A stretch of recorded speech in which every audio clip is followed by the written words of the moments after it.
सतीश अपनी पत्नी प्रियंका से कहता है कि आज तुम्हारे लिए एक सरप्राइज गिफ्ट है। वह पहले उसे कुर्सी पर बैठाता है, फिर उसकी आंखों पर पट्टी बांधता है और फिर सरप्राइज में उसे देता है एक दर्दनाक मौत। नमस्कार दोस्तों, मेरा नाम है मोहित और आप देख रहे हैं क्राइम टेल्स। दोस्तों, आज जो सच्ची घटना मैं आपको सुनाने जा रहा हूं, उसे सुनकर आप भी सोचने पर मजबूर हो जाएंगे, क्योंकि इस मामले की कहानी थोड़ी अजीब थी। क्योंकि सतीश आज अपनी पत्नी प्रियंका को गिफ्ट सरप्राइज देना चाहता था, लेकिन अचानक से उसकी हत्या कर देता है।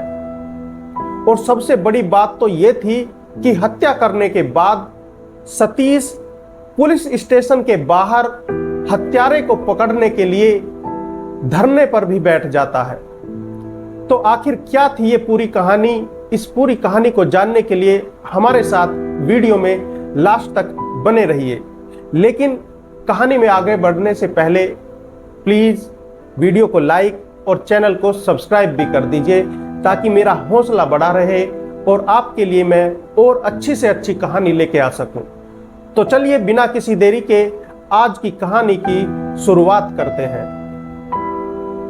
दरअसल मूल रूप से उत्तर प्रदेश के रहने वाले सतीश गुप्ता की शादी साल 2007 में प्रियंका गुप्ता से हुई थी।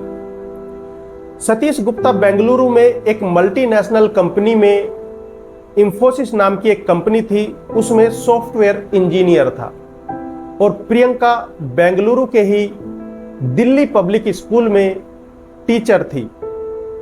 शादी के बाद दोनों बेंगलुरु के हुलीमऊ इलाके में BDA लेआउट अपार्टमेंट में किराए पर एक फ्लैट लेते हैं और उसमें रहने लगते हैं। 10 अगस्त 2011 सुबह के समय हुलीमऊ पुलिस स्टेशन में एक कॉल आता है, जिसमें बताया जाता है कि BDA लेआउट अपार्टमेंट में एक हत्या हो गई है। दरअसल यह अपार्टमेंट एक ऐसी जगह है जहां चोरी भी नहीं हो सकती, और वहां हत्या होना पुलिस के लिए बेहद ही चौंकाने वाली घटना थी। खैर, सूचना मिलते ही पुलिस उस अपार्टमेंट में पहुंच जाती है जहां पर हत्या हुई थी। अब जैसे ही पुलिस उस फ्लैट में दाखिल होती है तो सामने का नजारा देखकर चौंक जाती है। प्रियंका की लाश सामने पड़ी एक कुर्सी पर बैठी हुई अवस्था में थी और उसके हाथ कुर्सी से बंधे हुए थे। गले पर मानो किसी धारदार हथियार से वार किया गया हो। फर्श पर चारों तरफ खून ही खून फैला हुआ था। प्रियंका का पति सतीश रो रो कर उसका भी बुरा हाल था। पुलिस वाले सतीश को सांत्वना देते हैं और लाश का पंचनामा भरकर पोस्टमार्टम के लिए भेज देते हैं। दोस्तों, लाश को पोस्टमार्टम के लिए भेजने के बाद पुलिस सतीश से पूछताछ करती है। पूछताछ में सतीश ने पुलिस को बताया कि रोजाना की तरह वह आज सुबह भी करीब 5:30 बजे जॉगिंग के लिए निकला था। जब वह जॉगिंग कर रहा था तो प्रियंका ने उसे फोन किया और कहा कि 2 व्यक्ति फ्लैट के बाहर खड़े हैं और पुराने अखबार और रद्दी खरीदने के लिए बोल रहे हैं। सतीश को यह बात कुछ अटपटी सी लगती है, क्योंकि इतनी सुबह तो अखबार देने वाले आते हैं, ना कि पुराने अखबार और रद्दी खरीदने वाले। खैर, सतीश प्रियंका से कहता है कि तुम दरवाजा मत खोलना, मैं थोड़ी ही देर में घर पे पहुंच रहा हूं। इसके बाद सतीश ने बताया कि वह 45 मिनट बाद जब अपने घर में पहुंचा तो देखा कि दरवाजा अंदर से बंद था। वह दरवाजे की घंटी बजाता है, लेकिन अंदर से कोई जवाब नहीं मिलता। इसके बाद वह प्रियंका के मोबाइल पर कॉल करता है, लेकिन प्रियंका का मोबाइल स्विच ऑफ बता रहा था। इसी दौरान उस अपार्टमेंट में रहने वाले उनके पड़ोसी भी आ जाते हैं, तो सतीश उनको भी स्थिति के बारे में बताता है। दोस्तों, जब अंदर से दरवाजा नहीं खुलता तो वह सीधा अपने ऑफिस जाता है क्योंकि सतीश के पास फ्लैट की एक एक्स्ट्रा चाबी भी थी जो उसके ऑफिस के कैबिन के दराज में रखी हुई थी।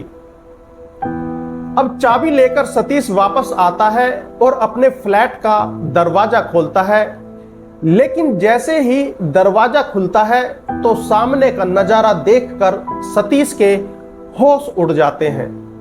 उसकी आंखों के सामने कुर्सी पर प्रियंका की लाश थी जिसके गले से खून बह रहा था। इसके बाद वह जल्दी से पुलिस को फोन करता है। दोस्तों, उस दिन की ये सारी कहानी सतीश पुलिस को बताता है। सतीश द्वारा बताई गई पूरी बात सुनने के बाद पुलिस अब घर की तलाशी लेती है। इसके बाद पड़ोसियों से पूछताछ करती है और अपने तरीके से जांच को आगे बढ़ाती है। 3 दिन बीत जाते हैं, लेकिन पुलिस के हाथ अभी भी कोई भी सुराग नहीं लगता, जिस कारण से उस अपार्टमेंट में रहने वाले लोग, सतीश के रिश्तेदार और खुद सतीश भी नाराज और गुस्से में थे कि दिन दहाड़े 2 लोग आकर उसकी पत्नी की हत्या कर देते हैं और पुलिस अभी तक हत्यारे का कोई पता नहीं लगा पाई। पुलिस की कार्रवाई से असंतुष्ट सतीश 13 अगस्त से पुलिस स्टेशन के बाहर पुलिस के खिलाफ धरना प्रदर्शन शुरू कर देता है, जिसके चलते यह खबर मीडिया के जरिए पूरे शहर में तेजी से फैल जाती है। पुलिस ने सतीश को काफी समझाया भी और आश्वासन भी दिया कि वह जल्दी ही हत्यारे का पता लगा लेंगे, इसीलिए वह धरना प्रदर्शन खत्म कर दे और वापस अपने घर पर चला जाए। लेकिन सतीश ने उनकी बात नहीं सुनी और लगातार 3 दिनों तक पुलिस के खिलाफ थाने के बाहर धरना प्रदर्शन जारी रखता है। चौथे दिन जब सतीश धरने पर बैठा था तो पुलिस के कुछ अधिकारी आते हैं और उसे अंदर ले जाते हैं और उससे कहते हैं कि अब तुम्हें थाने के बाहर धरना प्रदर्शन करने की कोई जरूरत नहीं है, क्योंकि तुम्हारी जगह अब सलाखों के अंदर है। यह सुनकर सतीश के पैरों तले से जमीन खिसक जाती है। दरअसल पुलिस को सतीश पर शुरू से ही शक था। इधर तो सतीश पुलिस के खिलाफ 3 दिनों तक धरने पर बैठा था और उधर पुलिस सतीश पर और इस केस की हर छोटी छोटी चीज पर बारीकी से जांच कर रही थी। दरअसल पुलिस को सतीश पर शक तब हुआ जब उसने बताया कि प्रियंका ने उसे 6 बजे कॉल किया था, जबकि कॉल डिटेल्स में पता चला कि प्रियंका ने 5:30 बजे कॉल किया था। दूसरा शक तब हुआ जब सतीश ने प्रियंका को बोला कि दरवाजा मत खोलना, मैं बस अभी आ रहा हूं। लेकिन सतीश करीब 45 मिनट बाद घर पहुंचता है, जबकि जहां पर वह जॉगिंग करने जाता है वह उसके घर से मात्र 5 मिनट की दूरी पर था। पुलिस सतीश के सामने ऐसे ऐसे सबूत रखती है जिससे सतीश टूट जाता है और अपना जुर्म कबूल कर लेता है। दोस्तों, इस हत्या के पीछे की जो कहानी सतीश पुलिस को बताता है उसे सुनकर आप भी सोचने पर मजबूर हो जाएंगे। दरअसल साल 2007 में सतीश और प्रियंका की अरेंज मैरिज हुई थी। शादी के कुछ दिन बाद तो सब कुछ सही चलता है, लेकिन कुछ समय बाद सतीश और प्रियंका में अनबन शुरू हो जाती है।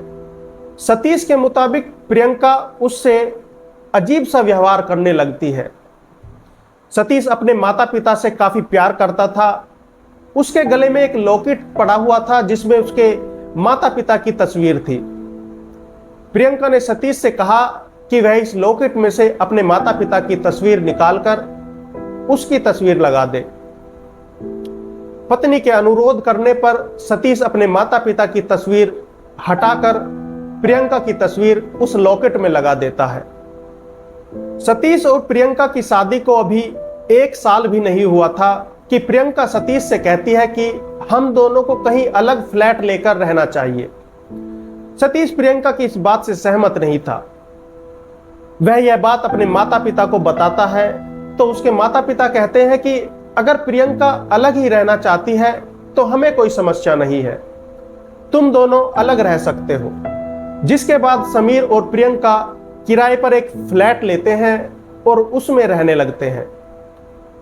हालांकि सतीश अपने माता पिता से बहुत प्यार करता था, तो वह दिन में एक बार उनसे मिलने जरूर जाता था, और अगर कभी उसके पास समय नहीं रहता था तो वह फोन पर उनसे बात जरूर करता था। लेकिन प्रियंका को यह भी अच्छा नहीं लगता था। आए दिन इस बात को लेकर प्रियंका और सतीश में लड़ाई झगड़ा होता रहता था। प्रियंका की वजह से अपने माता पिता को छोड़ने पर सतीश को अब पछतावा होने लगा था। खैर, किसी तरह 3 साल गुजर जाते हैं। दोस्तों, जुलाई 2010 में सतीश एक प्लॉट लेता है और उसमें मकान बनाने की योजना बनाता है। जिस दिन उस प्लॉट में घर बनाने का मुहूर्त होता है, उस दिन सतीश अपने माता पिता के साथ साथ कुछ रिश्तेदारों को भी आमंत्रित करता है। लेकिन जब सतीश के माता पिता वहां पहुंचते हैं तो प्रियंका उनसे कहती है कि यह प्लॉट मैंने और सतीश ने अपनी मेहनत से खरीदा है, इस पर आपका कोई हक नहीं है, इसलिए आप यहां से वापस चले जाइए। सतीश के माता पिता खुद को अपमानित महसूस करते हैं और वहां से चुपचाप अपने घर वापस चले जाते हैं। हालांकि उस समय सतीश वहां पर नहीं था, वह किसी काम में व्यस्त था, लेकिन जब वह वहां पहुंचा तो उसके माता पिता तब तक वहां से जा चुके थे। अब सतीश अपने माता पिता को फोन करता है तो वे प्रियंका द्वारा उनके साथ किए गए दुर्व्यवहार के बारे में उसे बता देते हैं।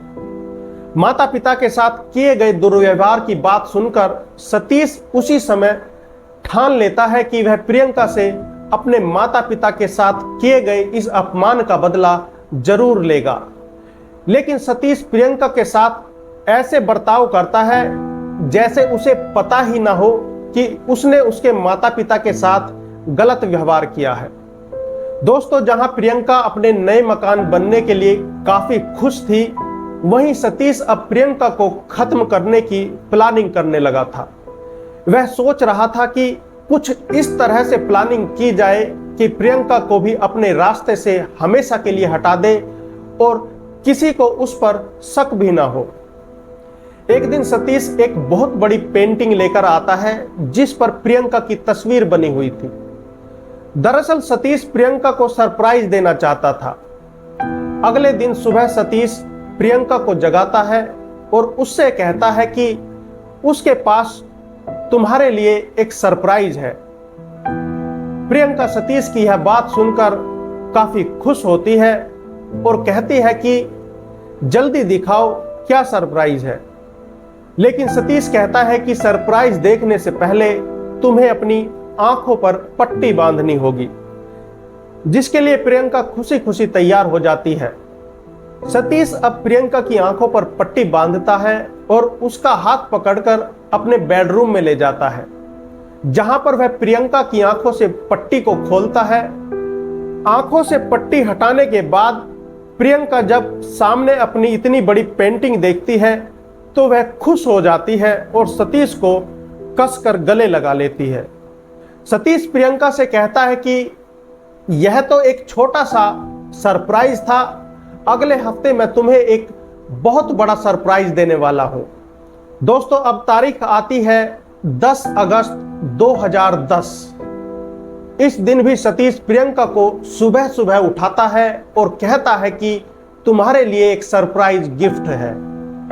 यह सुनकर प्रियंका बहुत खुश होती है और अपना सरप्राइज गिफ्ट देखने के लिए उत्सुक होने लगती है। अब फिर से सतीश प्रियंका को एक कुर्सी पर बैठाता है और उसकी आंखों पर पट्टी बांध देता है। सतीश अब प्रियंका से कहता है कि आज जो गिफ्ट मैं तुम्हें देने वाला हूं, वह गिफ्ट मैं तुम्हारे गले में डालूंगा, तुम उसे छूना मत।